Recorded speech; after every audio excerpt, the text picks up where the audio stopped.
pont de l'Escalier à Salazie, à Bras-Pistolet à Sainte-Suzanne, cela fait plus de 20 ans que Lucie Robert cultive la terre. Agricultrice, au milieu d'une cellule familiale particulièrement solide, elle diversifie avec simplicité et bonheur des cultures de fruits, fleurs et légumes qu'elle écoule elle-même. Planteur, producteur, vendeur et aussi consommateur, elle conjugue tout cela en même temps. Comment ça se passe? Est-ce que personne ne va venir là où Madame Robert a l'habitude de se mettre? Ah ben non, il y a un respect? Ben oui, on a quand même un respect parce que bon, ben, c'est tous les dimanches qu'on vend et ça fait au moins 20 ans qu'on vend. Ah, ben, ça fait quand même pas mal. Et, ben, pas le dimanche, non, hein, les gens ne prennent pas la place. Hein. Il y a chacun sa petite place, donc tout le monde a le respect pour chacun sa place. Hein. Et vous vendez quoi exactement? Tout ce que vous produisez ou bien vous avez un choix Non, on vend tout ce qu'on a, les fruits, les légumes, les breads. On est déclaré agriculteur, oui. Mais on ne va pas chercher de l'aide. D'accord. On fait ce qu'on peut.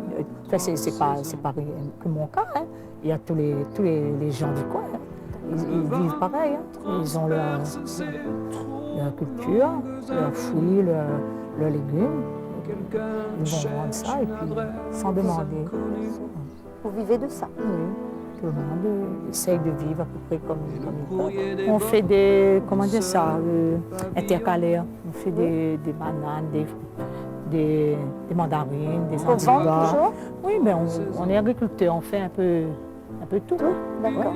Oui, pour travailler la terre, il faut s'organiser. Oui. Il faut quand même faire un planning pour le travail. Hein. C'est-à-dire quelle sorte de planning? Ben, il faut, par exemple, avant, je fais pour la semaine.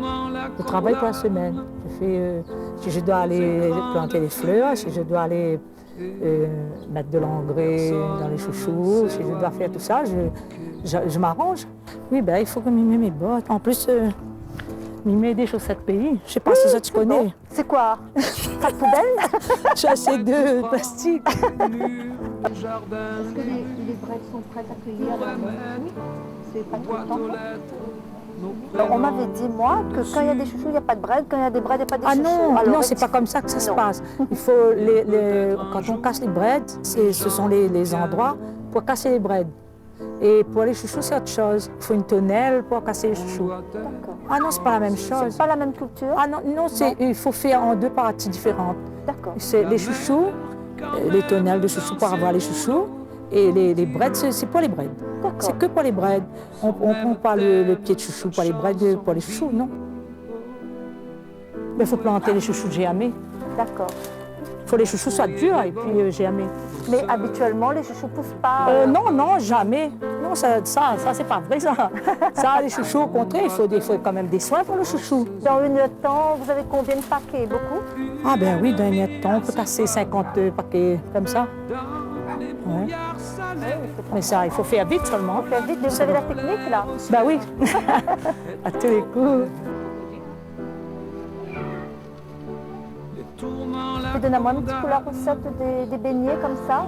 Ben, pour les beignets, c'est pas très difficile. Hein. Il faut trier les breads comme d'habitude. D'accord. Et puis il faut mettre, passer un petit peu à l'eau bouillante. Et puis, à l'eau blanchir. Oui. Et puis mettre dans la pâte à beignets. D'accord. C'est pas très compliqué. On fait des petites... Oui, des petites tâches qu'on fait dans la friture. Oui. On peut gagner bien sa vie dans l'agriculture, mais justement, s'il n'y avait pas les cyclones, tout ça, il n'y avait pas les intempéries, ce serait bien parce que bon, c'est un métier comme un autre. Bien sûr. Est-ce que vous mangez ce que vous plantez? Oui, ça c'est un bon avantage parce que c'est plus naturel, parce que nous-mêmes on sait ce qu'on fait, donc on sait ce qu'on mange aussi. Oui. Ça, c'est un gros avantage. Oui. Mais là, nous allons faire beaucoup de bibasses. Beaucoup de bibasses ici après, oui, hein, oui. Parce que c'est un endroit idéal pour les bibasses. Oui, c'est bien. Ah oui, hein. Mais d'abord, il faut essayer pour voir, hein, parce que il faut pas faire une grande culture d'abord. Oui. Il faut essayer, après faire, hein, parce que des fois, c'est pas évident. Hein. Et vous avez quand même l'aide et le soutien de votre famille, c'est important. Hein? Oui. très important. Hein. Mais on travaille justement, enfin, il faut la famille pour travailler. Hein, parce que maintenant, on ne peut pas prendre des gens non plus. C'est pas possible. Parce qu'il y a trop de charges sociales, il y a tout ça. Tout ça. Pour les petits agriculteurs, c'est pas possible. Il faut faire tout en famille. Hein. Il faut travailler en famille. Cet amour de la terre, c'est maman, ça. Oui. Hein, c'est plus maman. Hein, ça se transmet un petit peu. Et puis lui aussi, il aime beaucoup la nature. Bon, beaucoup naturel. Il n'aime pas la ville, les cités, les HLM. Très nature alors. Ah, oui.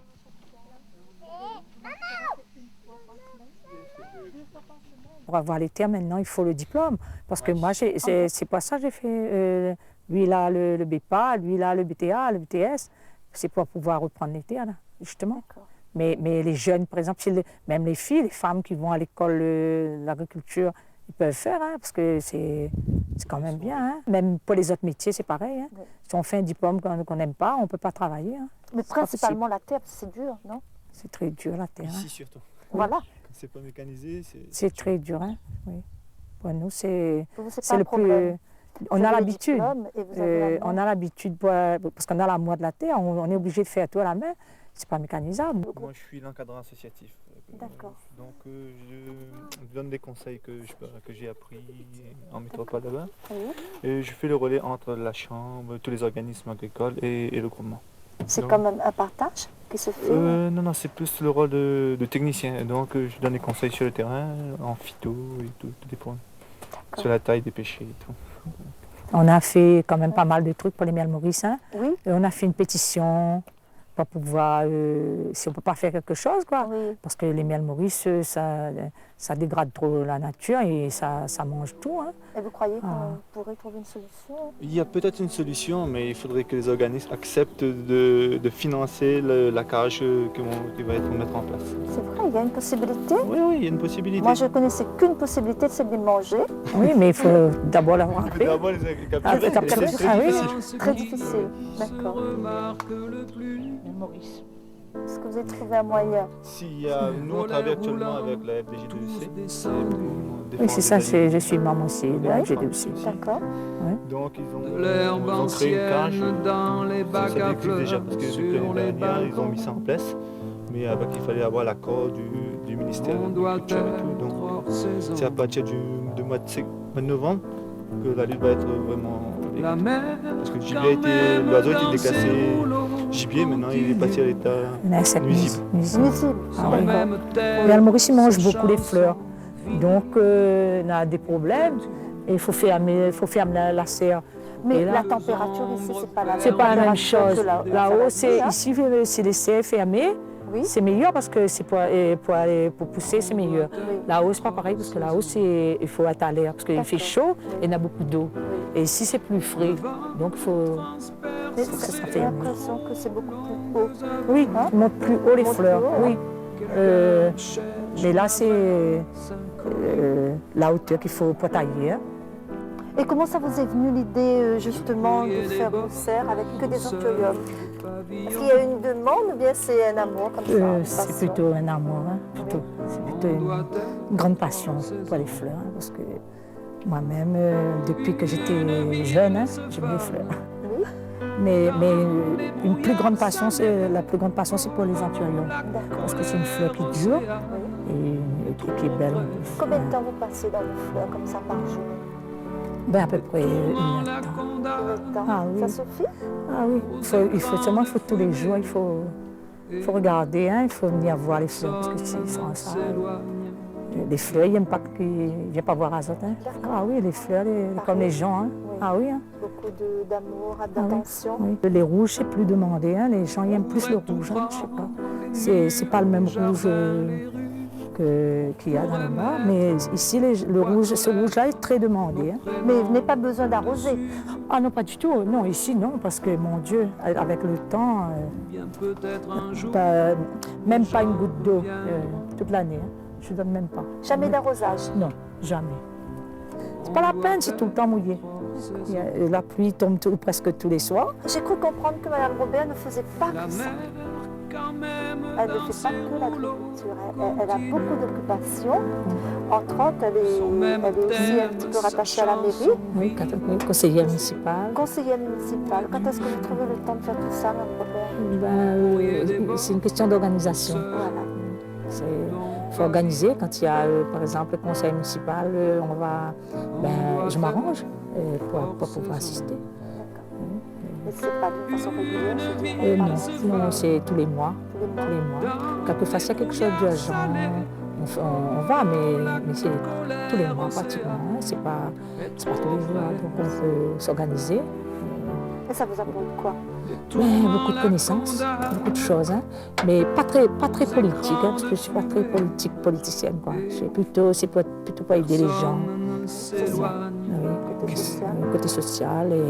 Et puis, pour pouvoir donner notre avis aussi, hein, c'est quand même important pour, quand tout le monde peut discuter, on peut donner notre avis. Je dirais à des femmes qui voudraient faire ça, à des jeunes, c'est un métier comme un autre. Elles peuvent faire, hein, même les femmes. Hein. C'est pas un métier que pour les hommes, hein, c'est un métier pour les femmes aussi. Hein. Parce que moi j'ai bien aimé ce que j'ai fait. Enfin, je ferai encore jusqu'à quand je pourrai plus.